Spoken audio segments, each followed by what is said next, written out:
حقیقی بات یہ ہے کہ 10 محرم کو جو واقعہ رونما ہوا ہے، اس کا آغاز سن 60 ہجری کو ذی الحجہ کے ابتدائی ایام میں ہوا کہ حضرت حسین رضی اللہ تعالی عنہ کو پتا چلا کہ حضرت امیر معاویہ رضی اللہ تعالی عنہ کی وفات ہو گئی ہے۔ وہ امیر معاویہ جس کی بیعت خود حسین نے کر رکھی تھی۔ سنا ذرا بات، آج انشاءاللہ مسئلہ سمجھا کے جاؤں گا۔ وہ معاویہ جس کی بیعت خود حسین نے کی ہوئی تھی، حسین نے بھی کی تھی، جس کی بیعت اس کے بھاڑے بھائی حضرت حسن نے بھی کی ہوئی تھی، وہ معاویہ فوت ہوئے۔ اور ذاکر، واعظ اور ہمارے ان پڑھ مولوی بھی حضرت معاویہ کا نام لیتے ہوئے ہچکچاتے ہیں، ان پر دشنام دیتے ہیں۔ ان سے جا کے پوچھو کہ جاؤ،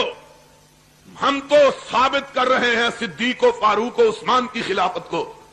لیکن اگر تم ہم سے پوچھتے ہو تو ہم کو یہ بتلاؤ کہ مسئلہ صرف صدیق، فاروق اور عثمان کا نہیں، بلکہ تمہارے 2 معصوم اماموں نے تو حضرت معاویہ کی امامت کو بھی مانا ہوا ہے، حضرت معاویہ کی خلافت کو بھی تسلیم کیا ہوا ہے۔ اور اگر معاویہ کی خلافت غلط تھی تو سن 40 ہجری سے لے کر سن 60 ہجری تک 20 سال کے طویل عرصے میں حسین نے معاویہ کی خلافت کو چیلنج کیوں نہیں کیا؟ بتلاؤ۔ 20 سال معاویہ کی خلافت کو جناب حسین نے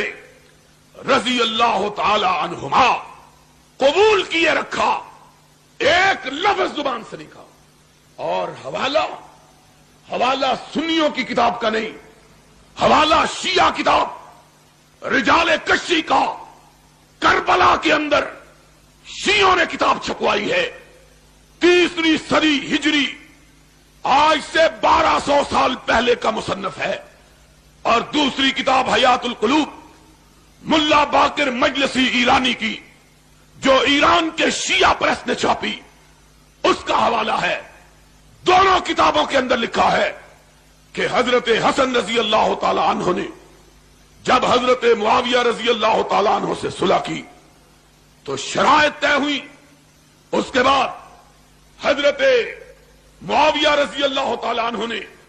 حضرت حسین کی شرائط کو تسلیم کیا، حضرت حسن کی شرائط کو تسلیم کیا۔ جب شرائط تسلیم ہو گئی، حضرت حسن نے، علی کے بیٹے نے، خلافت سے دستبردار ہو کر اس مسجد کے اندر، جس مسجد کو ان کے بابا حضرت علی نے بنوایا تھا، اس مسجد کے اندر اپنے باپ